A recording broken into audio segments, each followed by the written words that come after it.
Hey there, if you are struggling with midlife weight gain, a lack of romance, and issues around money, then I have one habit that I want you to take on that's going to change everything. Now, I'm going to let you know right off the bat, this habit is something that you have heard about, but I think I'm going to present it to you in a way that maybe you've not heard about it. I'll tell you the habit in a second, but I want to tell you a little bit about my issues. So I've always had issues with overeating in the past because food was really like my salvation. I was an only child, so I started eating, and I was a latchkey kid. If you're young, you don't need to be watching this video. If you're midlife, you know exactly what a latchkey kid is.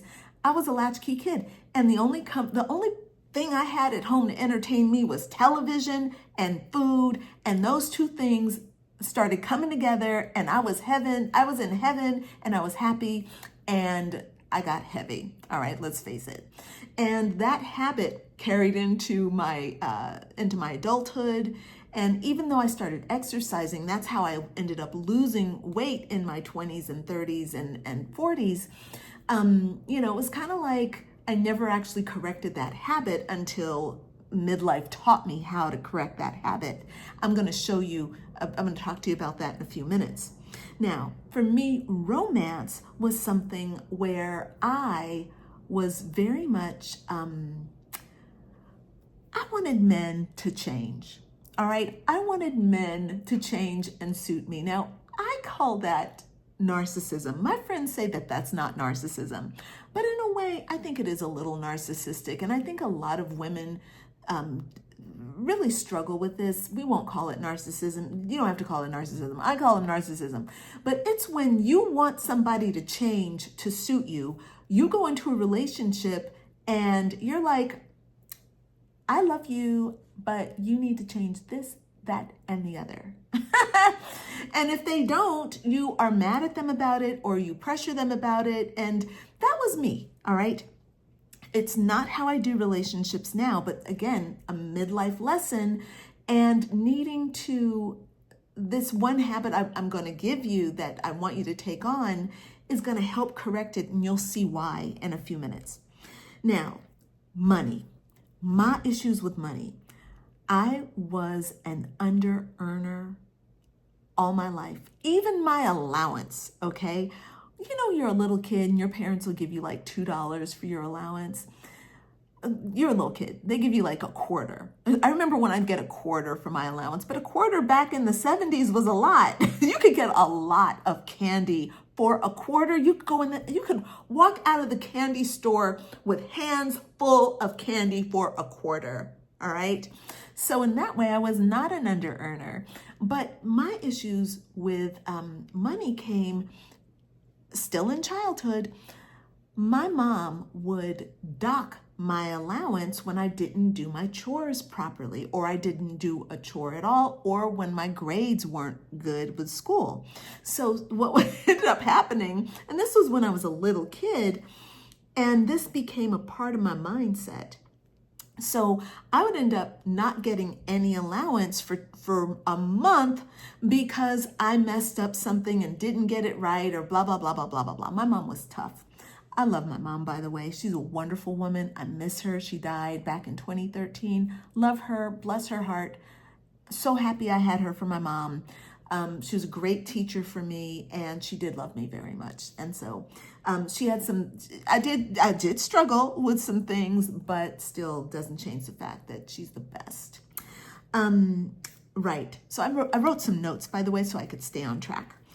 So my question for you, and the thing that I want you to do in the comments, first of all, if you've not subscribed to my channel, will you please subscribe? Secondly, I want you to tell me how midlife is affecting you. Like, what are your habits?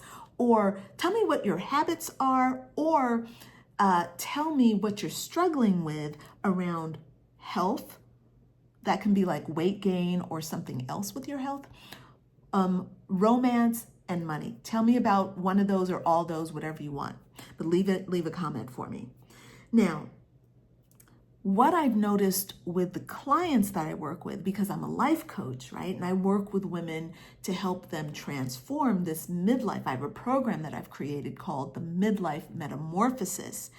And for me, it was really important to kind of really understand what my clients were going through.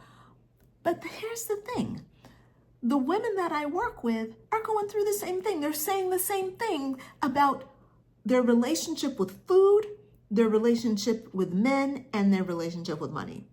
So what they're doing with men is they're settling for men, and those men, they are expecting them to change. So it's like they're getting in this relationship with a guy who's not actually meeting the I'm going to say standard. That sounds kind of harsh, but I don't mean it harshly. But they're not meeting that standard that the woman wants, and the woman is settling for that guy, and then she's trying to get him to fit into that box, right? Now, some of my clients are married, and it's like you might be asking, well, are you making them get divorced? No. What I'm helping them do is this thing. I'm helping them take on this habit, and it's just changing things. So we'll get to the habit in a second, I promise, okay? Now, the eating, my clients are saying that they are eating their emotions. So instead of actually experiencing their emotions, they feel like they don't have time or energy to experience their emotions, and they're also really scared that their emotions are going to be so big that they're going to get out of control, and they don't know what they're going to do. They feel like they're going to tear things up, they're going to blow things up, or things are going to get really, really bad. They're going to go off on somebody. So I totally understand that.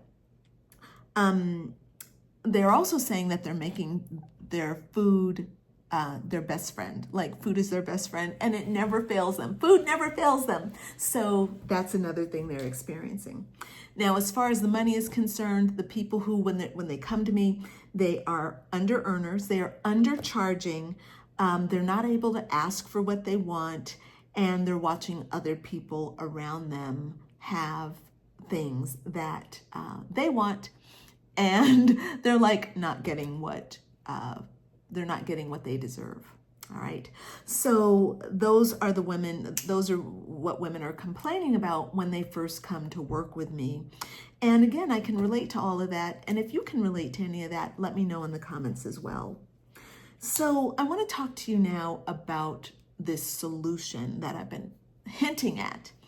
So this solution is something that you've heard before. Now, this is a habit, okay, that I want you to take on, because I think that if you take this on and you make it a habit, you're going to find that your life changes on all these levels very, very powerfully. And I think you're going to be very pleased with the results. And it's actually not very difficult. It's not difficult at all. Well, developing a habit is difficult, but the concept and taking it on is actually very fun. So I think this is going to be a habit that you love.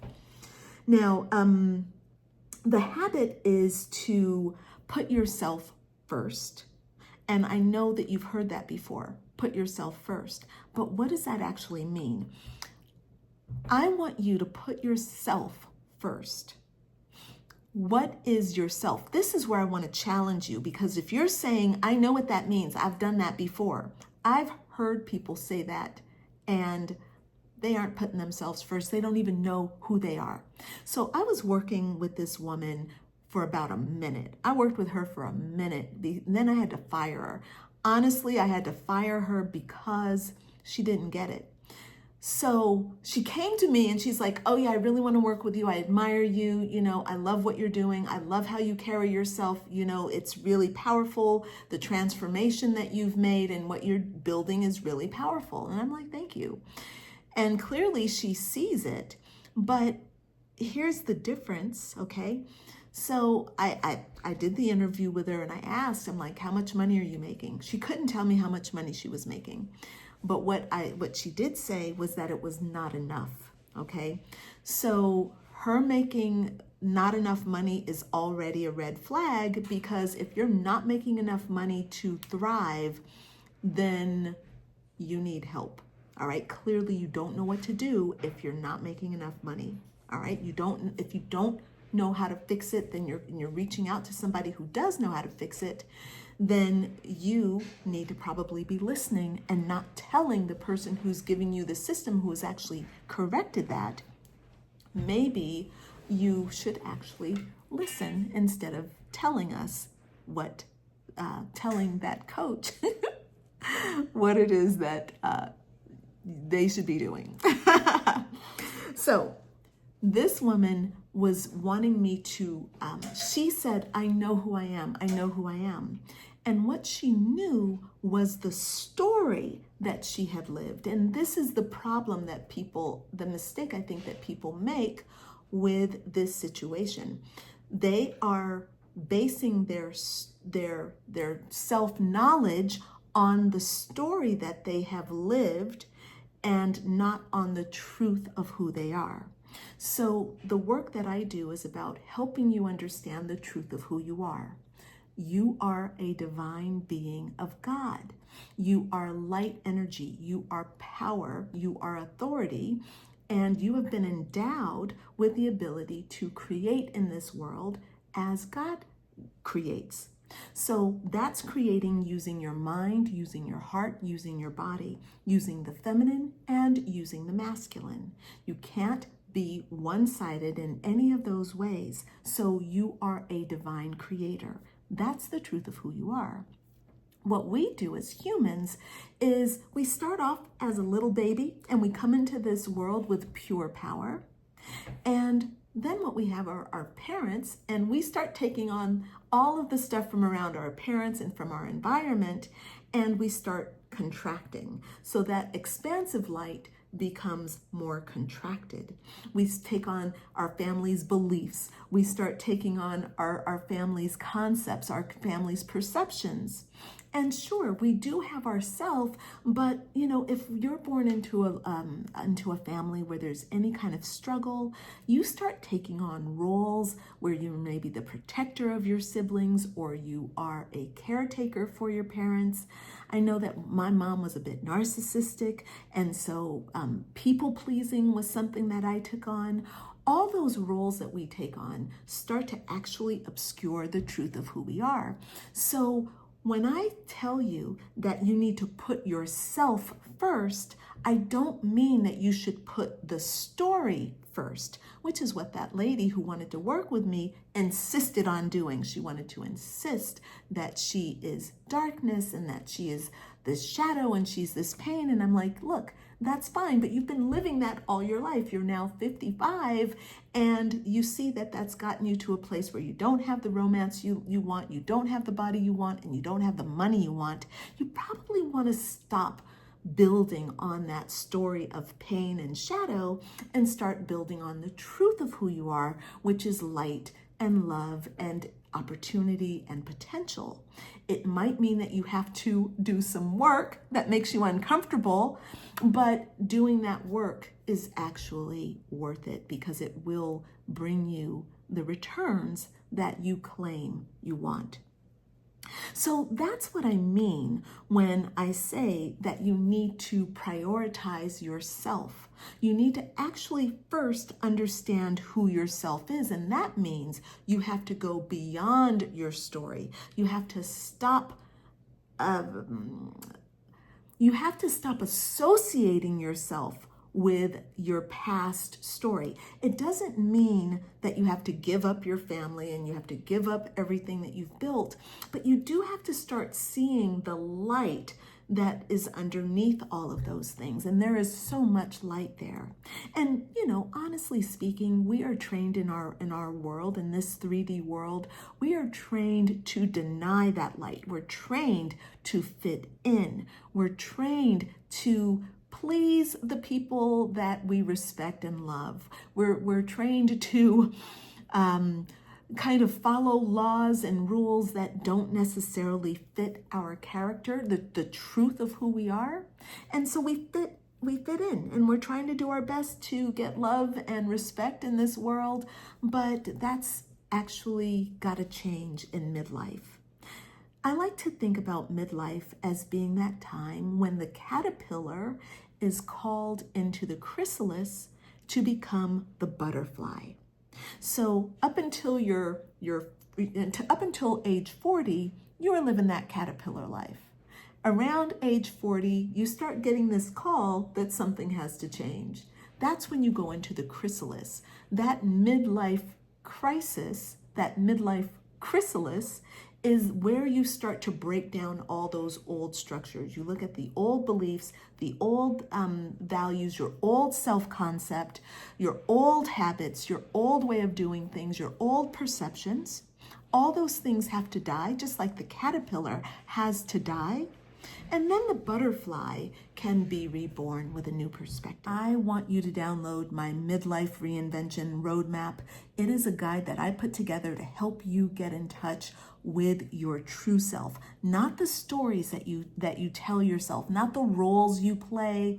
This is about getting in touch with that light that's within you, because that's what's trying to be born through you as a midlifer. And look, you can go into midlife with pain and struggle, or you can go in, with fire and light and potential and optimism.